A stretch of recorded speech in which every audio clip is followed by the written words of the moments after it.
Jai Radha Madhava Kunja Bihari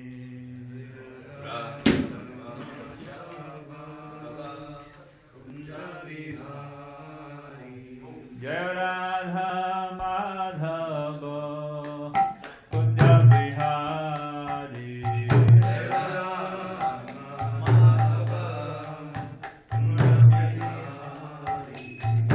Gopi Jana Vallabha Girivaradhari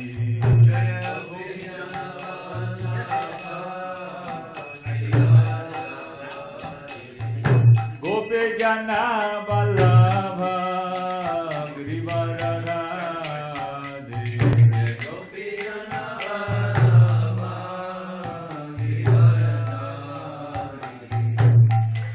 Yasodanandana Braja Jana Ranjana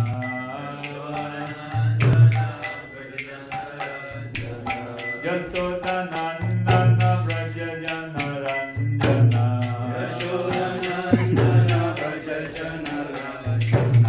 Yamuna Tira Vanachari Yamuna Tira Vanachari Jaya Radha Madhava Bihari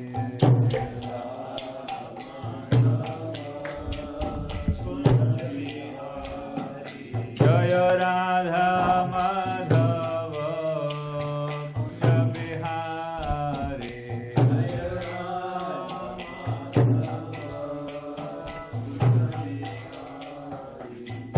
Gopi Jana Vallabha Girivaradhari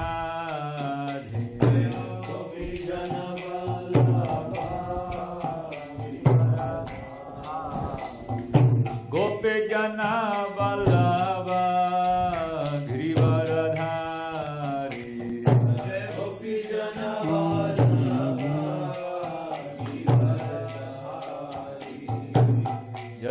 Yasodanandana Braja Jana Ranjana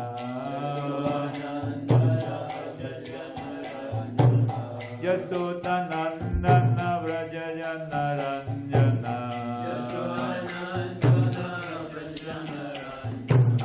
Yamuna Tira Vanachari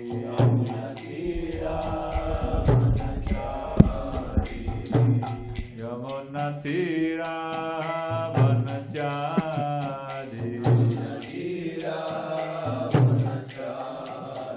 Jaya Radha Madhava Kunja Vihari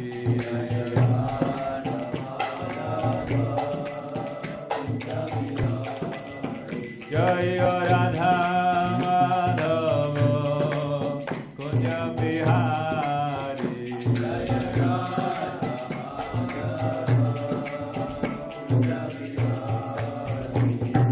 Gopi Jana Vallabha Girivaradhari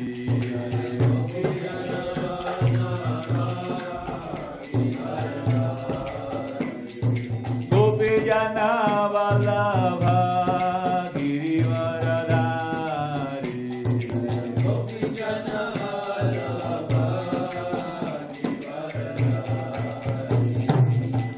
Yasodanandana Braja Jana Ranjana Yasodanandana Braja Jana Ranjana Book or no book? Thank you. Yamuna Tira Vanachari Yamuna Tira Vanachari Jaya Radha Madhava Kunja Bihari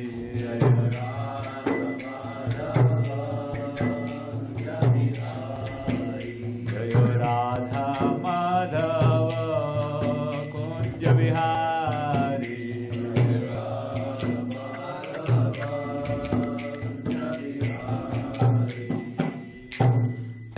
Umarpati Prabhu. Jayam Vishnu Pad Paramhamsa Purvikacharya Ashtartar Srimad A.C. Bhaktivedanta Swami Maharaj Prabhupada Ki Jai. ISKCON Founder Charya Srila Prabhupada Ki Jai. Jayam Vishnu Pad Paramhamsa Purvikacharya Ashtartar Srimad Bhakti Siddhanta Saraswati Goswami Maharaj Prabhupada Ki Jai. Namacharya Srila Haridas Thakur Ki Jai. Prem Sikho Shri Krishna Chaitanya Prabhu Nityananda Shri Advaita Gadadhara Shivasari Gaura Bhakta Vrinda Ki Jai. Shri Radha Krishna Gopana Shamakun Radhakun Giri Govardhan Ki Jai. Shri Mayapur Dham Ki Jai. Shri Vrindavan Dham Ki Jai. Jagannath Puri Dham Ki Jai. Ganga Mai Ki Jai. Yamuni Mai Ki Jai. Bhakti Devi Ki Jai. Tulsi Devi Ki Jai. Ananta Koti Vaishnava Vrinda Ki Jai. Shri Harinam Sankirtan Ki Jai. Granthra Srimad Bhagavatam Ki Jai. Samaveda Bhakta Vrinda Ki Jai. Gaura Premanande. All glories to the assembled devotees. All glories to the assembled devotees. All glories to the assembled devotees. All glories Shri Guru and Shri Gauranga. All glories Shri Prabhupada. Narayanam Namaskritya Naram Chaiva Narottamam Devam Saraswatam Vyasam Tato Jayam Yurdaye Nasta Prayeshu Bhadreshu Nityam Bhagavata Sevaya Bhagavata Uttama Shloke Bhaktir Bhavati Naishtaki Om Namo Bhagavate Vasudevaya Om Namo Bhagavate Vasudevaya Om Namo Bhagavate Vasudevaya Hare Krishna, good morning. We'll be reading from Srimad Bhagavatam, Canto 7, Chapter 1, Text 32. Katamo api na venaha syat panchanam purusham prati tasmat kenapi upayena mana Krishna niveshayat katamopi na vinasyat panchanam purusham prati tasmat kena upayena mana Krishna niveshayat katamopi na vinasyat Panchanam Purusham Prati Tasmat Kena Upayena Mana Krishna Niveshayat Katamopi na Vinasyat Panchanam Purusham Prati Tasmat Kena Upayena Mana Krishna Niveshayat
Katamopi na venasyat. Panchanam purusham prati. Tasmat kenapi upayana. Mana Krishna niveshayet. Mana Krishna niveshayet. Omina venasyat. Panchanam purusham prati.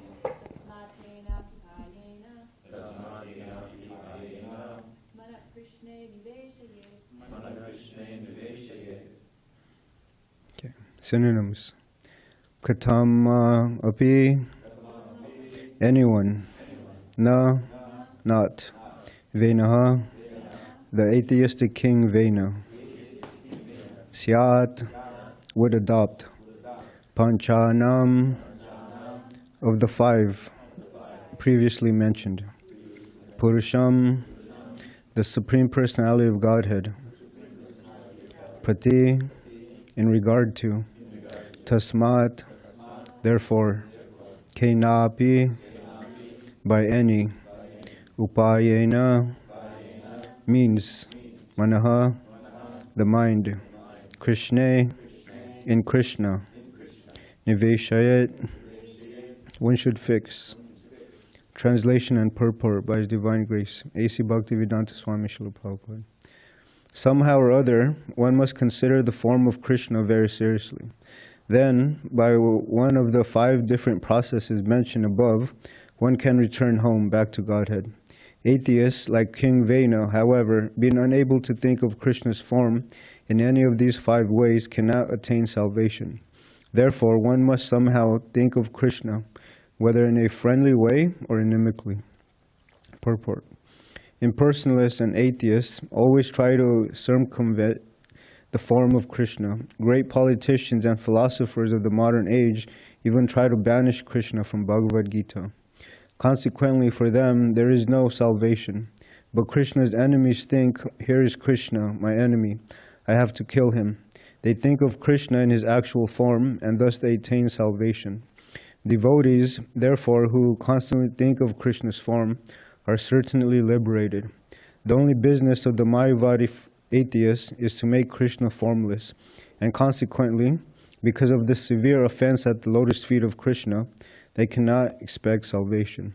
Srila Vishwanath Chakravarti Thakur says in this connection, Tena shupaladi bena pratikula bhavam didishur yena eva narakam yatiti bhavaha. Except for Shishupal, those who go against the regulative principles cannot attain salvation and are surely destined for hellish life. The regulative principle is that one must always think of Krishna, whether as a friend or enemy. Om Jnana Timarandasya Jnananjana Shalakaya Chakshurn Miltam Yena Tasmai Shri Gurve Namaha Shri Chaitanya Mano Bhishtam Stapitam Yena Bhutale Swayam Rupa Kadamayam Dadati Swapadantikam Vandeham Shri Guru Shri Yuta Parakamalam Shri Gurun Vaisnavamscha Shri Rupam Sagrajatam Sagana Ragunatam Vitam Tam Sajivam Sadvaitam Savadutam Parijana Sahitam Krishna Chaitanya Devam Shri Radha Krishna Padan Sahagana Lalita Shri Vishakan Vitamscha Hey Krishna Karuna Sindhu Dinabandhu Jagatpate Gopisha Gopika Kanta Radha Kanta Namostate Tapta Kanchana Gaurangi Radhe Vrindavaneshwari Vrishabhanu Sita Devi Pranamami Hare Pre Vancha Kalpatribhyascha Kripa Sindhubhyevacha Patitanam Pavanebhyo Vaishnabhyo Namo Namaha Jai Shri Krishna Chaitanya Prabhu Nityananda Shri Advaita Gadadhara Shivasari Gaura Bhakta Vrinda Hare Krishna Krishna Krishna Hare Hare Hare Rama Rama Rama Hare Hare. So, before coming to Krishna consciousness, I had a burning desire or a question that needed to be Dharmaraj Prabhu? No. There's a pin here. Can you get it so we can tie in this? It keeps falling. Yeah. Mm-hmm.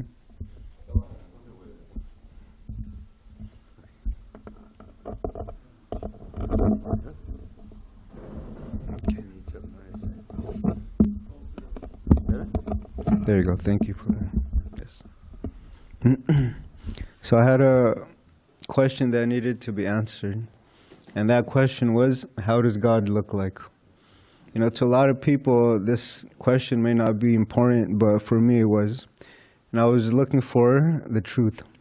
And then my kind and merciful cousin, the one that introduced me to Krishna consciousness, she said, read a book, you know, Srila Prabhupada's book.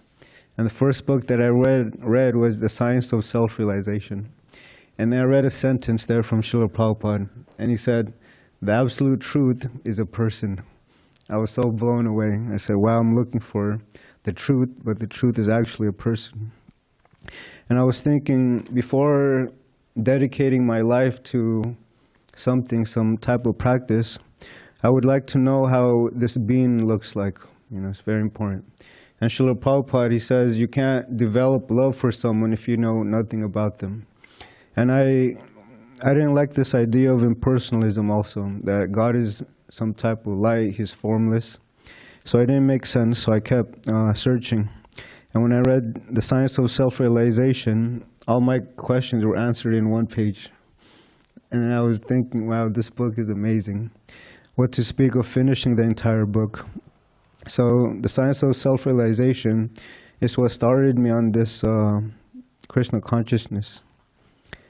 And it's interesting because in the universal form, in the chapter of the Bhagavad-gītā, when Arjuna saw the universal form of Krishna, he was terrified. And Krishna says something. He said, this form of mine is very difficult to behold. He said, no one has seen this form besides you, not even the demigods. And then Krishna says, not by performing austerities, sacrifices, pious activities, or severe penance can I be seen in this form in the material world. And then Arjuna, he was terrified of this form, so he said, please Krishna, display your four-handed form and then your two-handed form. And then Krishna displayed his four-handed and then his two-handed. And then,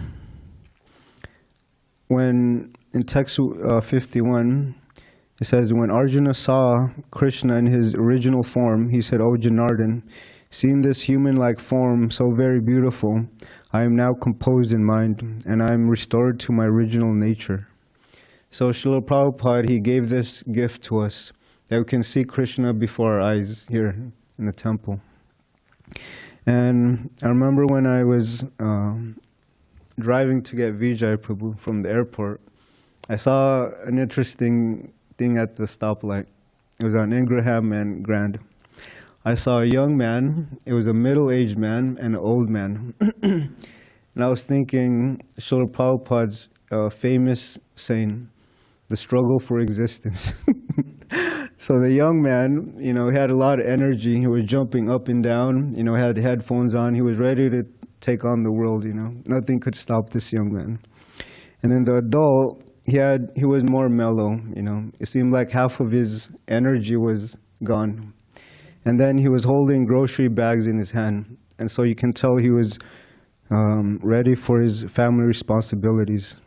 And then the old man, on the other hand, he was moving slow. All of the energy in his body has left, you know. And he needed a walker to get around. And if he tripped over one foot, call ambulance, right? It's over for him. So man down. So he wasn't ready, you know. And I was thinking the three phases of our life, you can say. Everyone is going through this struggle.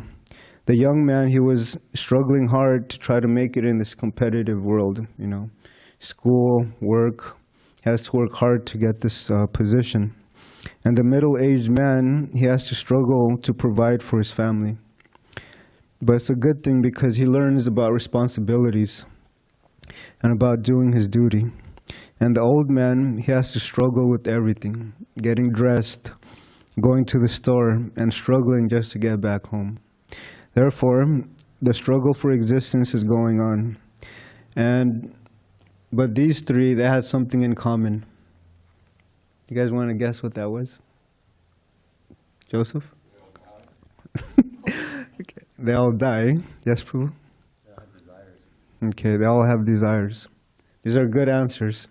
But I was thinking, what they had in common was to come to the Hare Krishna temple, right?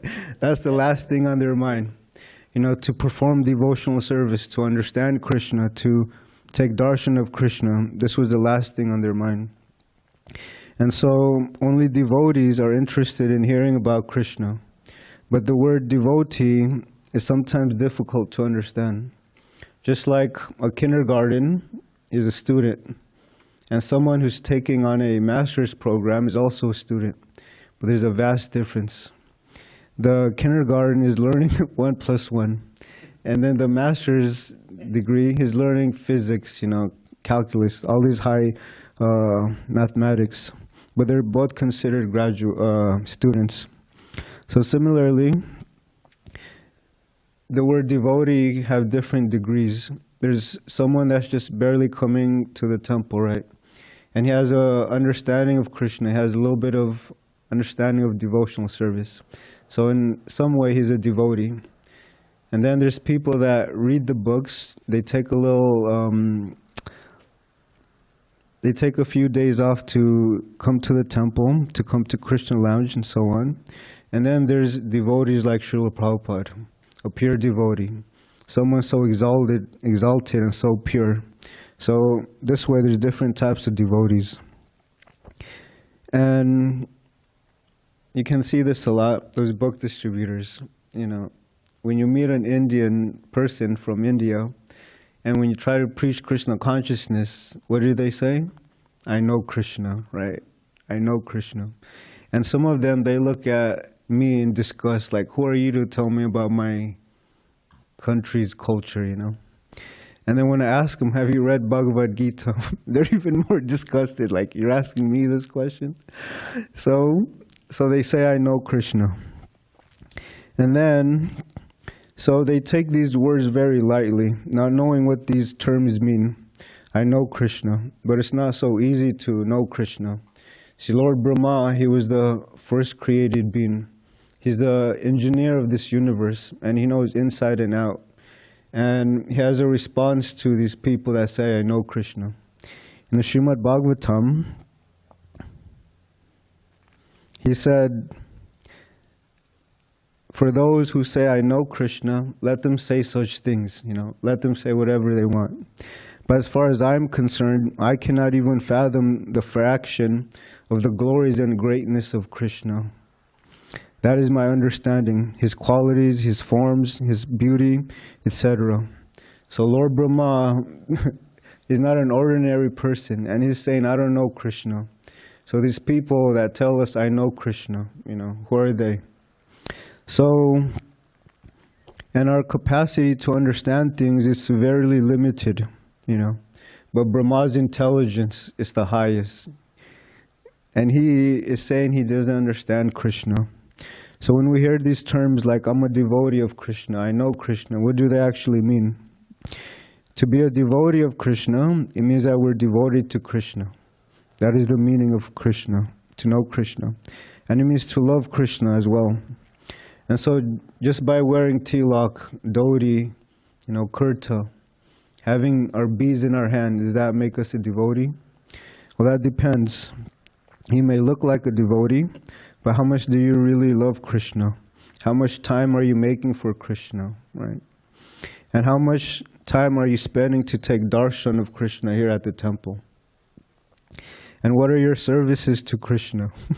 That is the test, right? Or else we just become a kindergarten devotee, you know.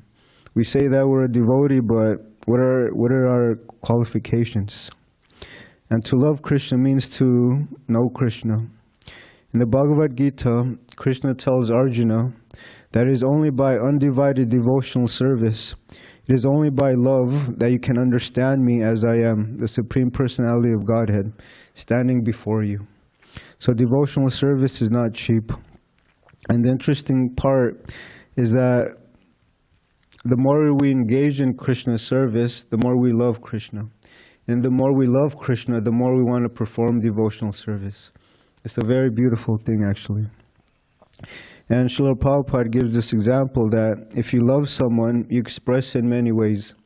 And one of those ways is through service. So you say you love Krishna, you know Krishna, but what are your services to Krishna? I remember growing up, I was so selfish, I was always thinking about myself, trying to look like the coolest kid on the block, getting the newest shoes, the Nikes, Jordans, even though they looked ugly. I was thinking, people like these things. I have to be approved of. And so when I came to Krishna consciousness, my desires have somewhat gone away. Instead of trying to dress nice, now I have the opportunity to dress Krishna on the altar, to dress Gauranitai. And now when I look at the deities, I'm so... And the devotees, the pujaris, they work very hard to make sure that Krishna looks beautiful. So taking darshan of Krishna is very it's important. And so,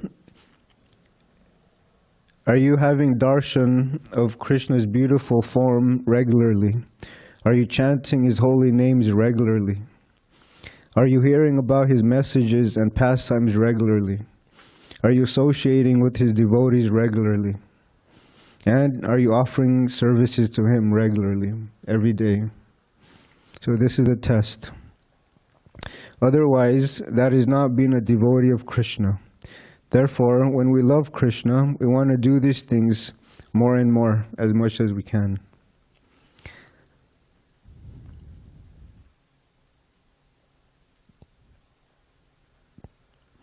In the Bhagavad-gītā, Krishna describes that this knowledge of the soul performing devotional service to Krishna, he considers it to be Raja Vidya. Raja Vidya Rajaguyam Pavitram Idamuttamam Pratyaksha Vagamam Dharmam Susukham Kartum Avyayam. That this knowledge is the king of education. So many people, they have knowledge of some department, but Krishna, the Supreme Personality of Godhead, he describes this as Raja Vidya, the king of education, and is the most secret of all secrets. Everyone wants to know some type of secret, right? When someone whispers something, hey, what did you say? Everyone wants to hear the secret. So Krishna is saying this is the most secret of all secrets, and it is the purest knowledge, and because it gives direct perception of the self by realization, it is the perfection of religion. It is everlasting and is joyfully performed. And by loving Krishna, we would always want to talk about him and to hear about him. That is a symptom of a real devotee of Krishna, a pure, true devotee of Krishna. And so when someone claims, I'm a devotee of Krishna, but then he goes on doing activities that cause forgetful of Krishna, then that's not really being a devotee. For example, someone may say, I love Krishna, but then he goes out to the clubs, he goes out to the bars, he goes out to the movie theaters with his friends, he goes to the football game, he goes here and there, but then where's the time for Krishna? Where is the service to Krishna? And where is your love for Krishna?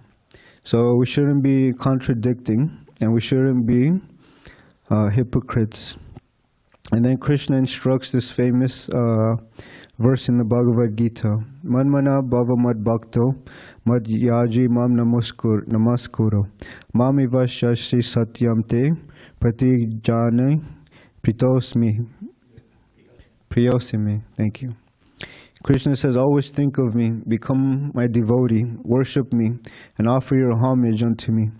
Thus you will come to me without fail. Krishna is telling us this secret, how to go to Krishna, how to live with Krishna. What are we doing?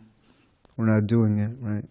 We're finding other things to be distracted. Actually, we want to be distracted.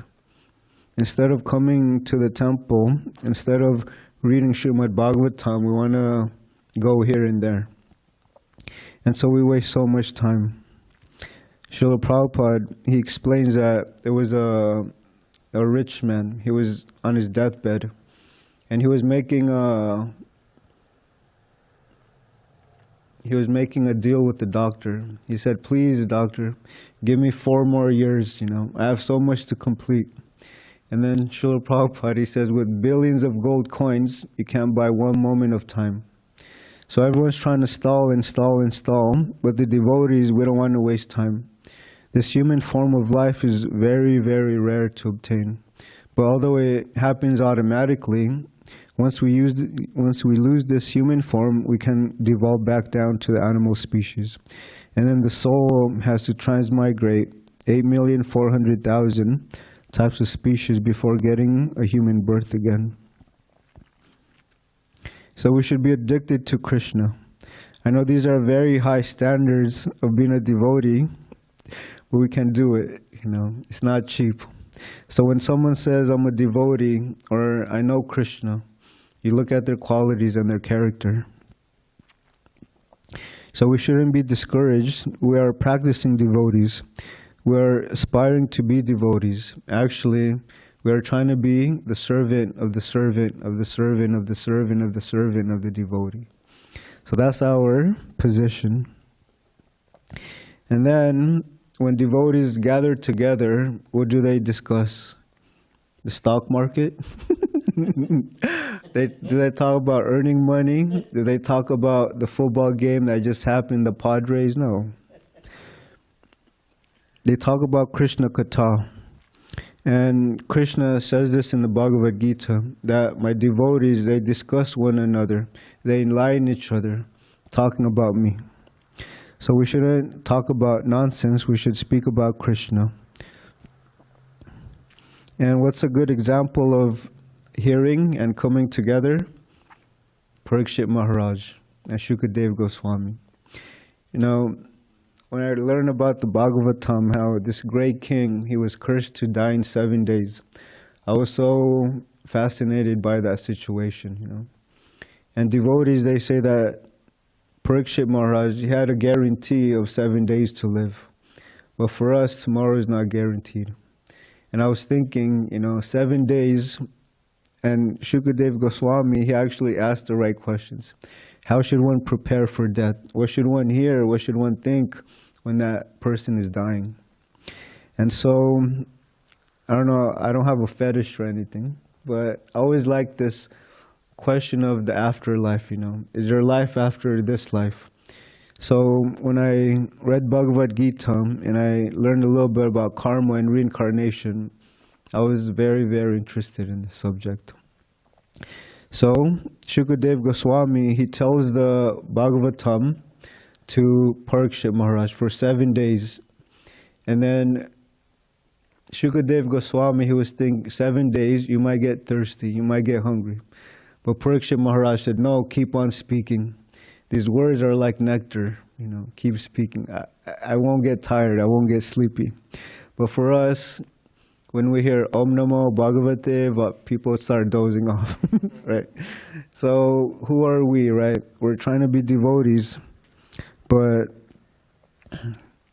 do we have a taste for hearing about Krishna? So Shukadeva Goswami and Parikshit Maharaj, they were speaking Krishna Katha, or talks of Krishna. That's the best thing we can do with our life, actually, to try to understand Krishna more, to try to serve the devotees. Okay. I remember I was talking to a young man at Balboa Park, and he was not in a challenging way, but he was asking me, what is your philosophy? So I was telling him that God is a person, and we should render service to God. And he couldn't understand this idea that God has a form, And the Bible, it says that man was created in the image of God. So the Bhagavad-gītā, it actually confirms that, Krishna has a human-like form, but his form is unlimited. Sachit Ananda Vigraha. His form is made out of eternity, bliss, and knowledge. But what are our bodies made out of? Skin, blood, bones, urine. It's temporary. We're full of ignorance, and we're not very happy. There was a group of people yesterday, and I said, which one of you is the most unhappy? And they started pointing at each other, him, me. So I said, I want to help you guys. So I called them over to the book table. And I had His Holiness Devamrita Swami's book, Hiding in Unnatural Happiness. Just that title alone captures their attention. So I handed each of them a book, Hiding in Unnatural Happiness. And I said, if I were to ask you, who are you, how would you answer that? They all looked at each other. They couldn't say anything. So I gave them the journey of self-discovery like that. I said, which one of you likes to cook? And then they started laughing. I said, we don't know how to cook. So I piled up another higher taste. I said, with these books, you learn the essential skills to live happily in this world. Instead of chasing these flickering, shiny tricks of Maya, And I told them to live a simple life is a happy life. And people love to hear that. Because instead of working so hard to get a high position, instead of working so hard to get a Lamborghini, to get a whatever, you can live very simple just by devotional service. So after they took books, they said, how can I pay for these books? So I pointed at my little pamphlet. I said, we have Square, Venmo, like that. And they said, do you accept credit cards? I said, this is the age of plastic. We do. So I swiped their cards. And after that, I gave them a plastic bag for them to take home. And as they were leaving, they wanted to take a picture with me. So I took a picture. And they said, I want to remember this day. So the devotees will actually make a difference in people's lives. So I'll say a few more book distribution stories. There was a man, I didn't even have to call him over. He said, tell me one word I can learn today. I said, Dharma. He said, what does that mean? Srila Prabhupada, he translates Dharma as devotional service or a constitutional position. So I told him, your Dharma is to be an eternal servant of God. And so I was explaining to him how we have to serve someone, but the highest service is towards God. And he said, Dharma, Dharma. He kept saying Dharma. And then I said, chant Hare Krishna. So as he was leaving, he said, Hare Krishna, Dharma, Hare Krishna, Dharma, like that. So he went on his way, he was happy. And then I met a group from Germany. I said, in Germany, is there stress? And they started laughing, They said, of course there's stress. So I have these magical books. And then they said, how are these books magical? I said, they get rid of stress, anxiety, worries, fear, and doubt. So they wanted to check these magical books, right? So I gave them each a Bhagavad-gītā, and there were 5 of them, and each of them, I asked them to read a verse in the Bhagavad-gītā. And I said, this is just one verse out of 700. Imagine reading the whole book. And they were very impressed by the knowledge of the Bhagavad-gītā, the words of Krishna. So they took the books, they gave a nice donation, and they went on their way. And one of them came back, and they said, I want to get this book. He pointed at the journey of self-discovery. A lot of people are now becoming more thoughtful, Who am I? And what is the meaning of life? Why is there so much suffering? And I tell them, there's a very important word in the first sentence of the back of the book. And they would read it over and over again. And when they can't find the word, I point to the word fortunate. Fortunate. Because it says, at some point, a fortunate soul asks, who am I? What is the meaning of my life? Why do I have to suffer?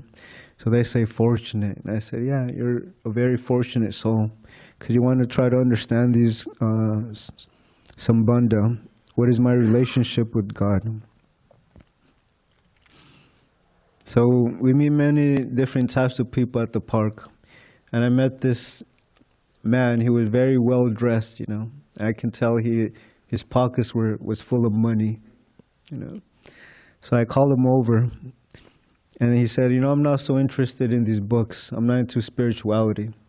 So I said, he's not. So I said, here, I have something you might like. And I handed him a Coming Back, and he read it, The Science of Reincarnation. And I said, what if there is an afterlife? What if you have to answer for every action that you perform? What if there is a consequence for all the people that you hurt and cheated? And then I said, it's not a very hard concept to understand. And he was looking at the book, and then, the book, it shows an old man entering a door, and then a baby coming out. And I said, why are there children born on the streets? And then why are there children born with silver spoons in his mouth? And he became more thoughtful. He was reflecting on this. He said, you know, I don't usually read books, but this book seems very interesting. And I said, this book will change your life, you know. He gave a donation. And I asked him, what car do you drive? And he started laughing, you know. He said, how do you know I drive a nice car? Anyway, I told him, I said, because you look very intelligent and you can't be stupid to have wealth. You have to have some smarts. So he said, I drove a Lamborghini, like that. And I said, what is a Lamborghini? And he was going more technical and technical. Eventually he said, it's a car. And I said, what is a Honda Civic? He said, it's a car. And I said, in the ultimate sense, a Lamborghini and a Honda Civic is a car, you know. But you take pleasure in driving this nice, expensive car, where someone is happy driving a Honda Civic, and then he appreciated that. And then I told him this line that some people are so poor, all they have is money, you know. And he looked at me. He looked at me and he said, and I said, isn't that right? You know, I said, if you want to see how wealthy you are, you count the things that money can't buy. Compassion, tolerance, patience, forgiveness, qualities that make people very wealthy. And he appreciated that. He shook my hand. He said, you know, thank you for stopping me like that. So he gave a donation and he went on his way. So book distribution is a nice way to give Srila Prabhupada's wisdom to the conditioned souls out there. And so, that's my little class. Is there any questions or comments? Bhakti Joseph.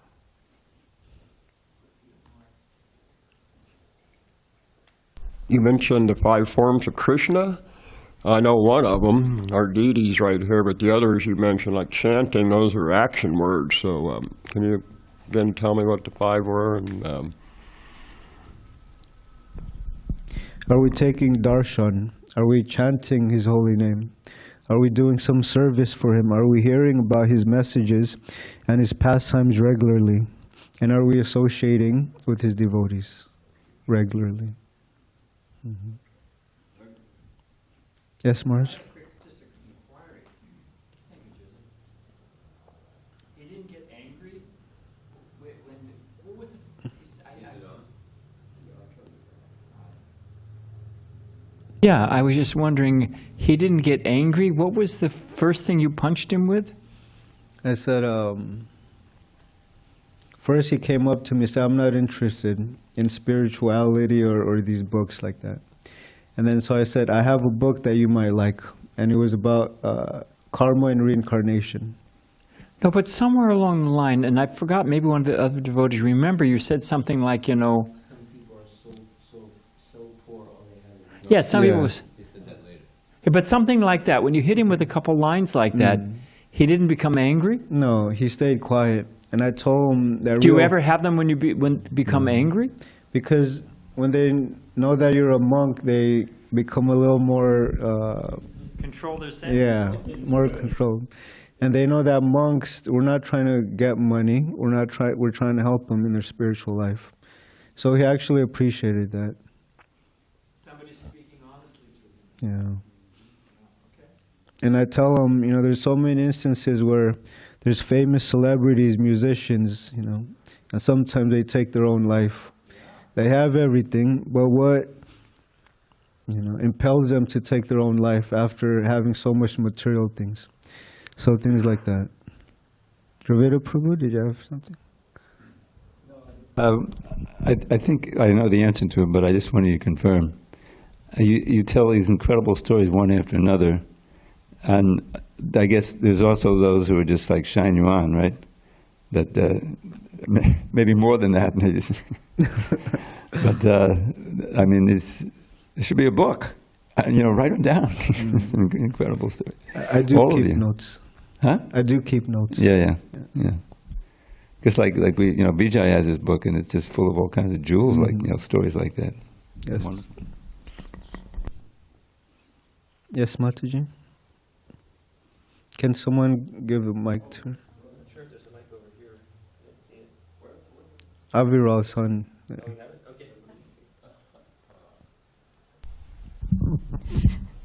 Thank you. I was just thinking about how you were talking about Indian people who say they know Bhagavad-gītā, they know Krishna. I have a comment and a question. So I met this Indian person, this man. It was years, but I kind of knew it was before meeting the devotees. But I've been reading Bhagavad-gītā, like other translations and everything.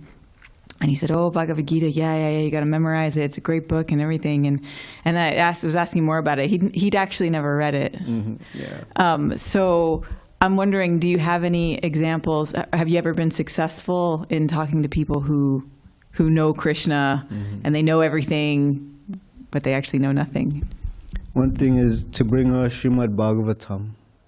Because they say, "Oh, I read Bhagavad-gītā," but then you give them a Srimad Bhagavatam, you say, "Have you read this?" And most of them will say no.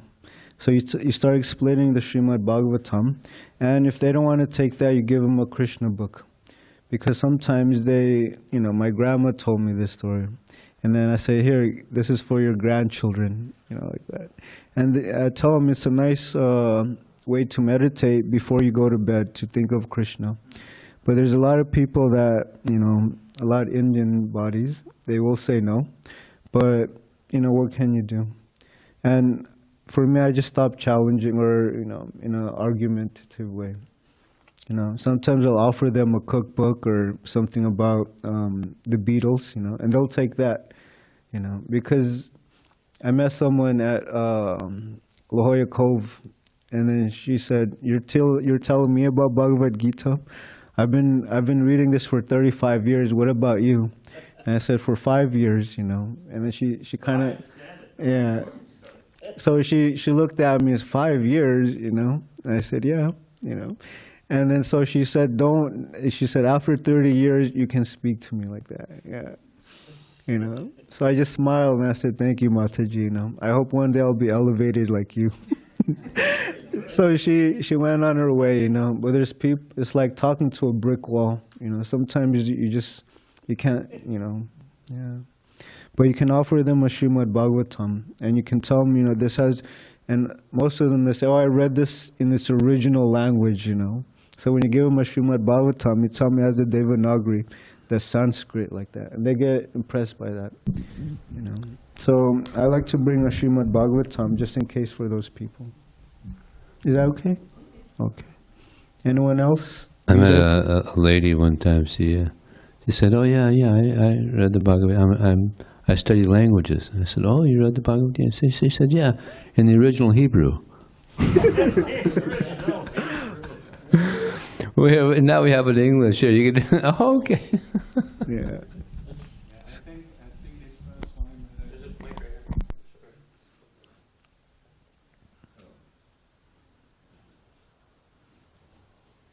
I think HG Swami Maharaj was telling a story where like a person had read the 19th chapter of the Bhagavad-gītā. The 19th chapter of Bhagavad-gītā. 19th chapter of Bhagavad-gītā. So yeah. So there's many people out there, And Brahma, Lord Brahma, he said, let them say whatever they say, Don't bother with them. Bhagavad-gītā as they wish it was. Yes, Prabhu. Thank you for the class, Prabhu. When you mentioned the struggle for existence, I realized in that moment how it applies to everybody, no matter what stage in life you're at. And just recently, I was listening to a podcast. One of my desires growing up when I was younger is I wanted to be a professional soccer player. They make it big. They make all this money. And I was complaining about money lately. And I listened to this interview with a soccer player who, in his 20s in Europe, was making hundreds of thousands a week. And he said, one day I bought 3 cars to, thinking this makes me happiness. In a few weeks, that was it. I was back to being depressed again. And so we may not see it, that people may have something that we think, oh, I want that. Look how much easier they have. But that struggle for existence is definitely everywhere. And like you said, some people are so poor that all they got is money. But I just want to share that. Yeah. Whenever I present hiding in unnatural happiness, I always point to page 16. I know what page it's on. And I tell him about Robin Williams' quote. He said,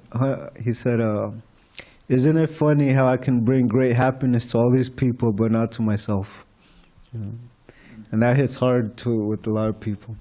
And tell me he had wealth, he had followers, he had fame, but there was something missing in his heart.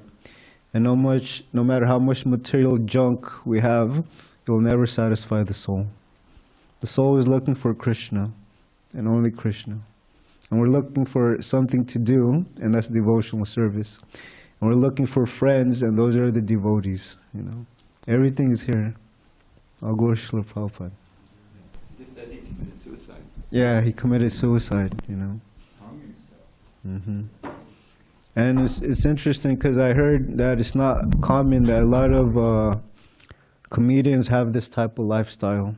They make people laugh, but when it comes to their own life, they're actually very, it's very tragic. Yes, Bhakti Tyler. Oh, no, he just I like two things you would share when you would say on books is that when those Indian people are telling you that they know Bhagavad-gītā so well, I like what you ask them, right? You stump them each time. You go, what's your favorite shloka? Yeah. And they don't know. They don't have one. So I don't bother with them. You know, just like, you know, Jesus loves you. You know, I say, oh, thank you. Can you read Sanskrit? And then they try to, Yeah. And I remember you said one other thing that I thought was impressive, where it was like some young Indians were talking to you, and you said to them, "How come I'm wearing these clothes and distributing your books? You know, like, why aren't you out here doing this? Look at me, I'm distributing your books." I thought that was nice to kind of. Dujamani and myself, we were at UCSD, and we were talking to young Indian students, you know, and I said, you know, the Indians, they're considered the new crows, and they said, well, what's that? I said, they're into garbage now, you know.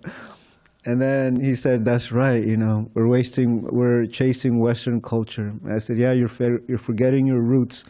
Me, I'm from the Philippines, and my friend here is from Russia. And we're trying to distribute this knowledge from your country, you know. So they took books, actually.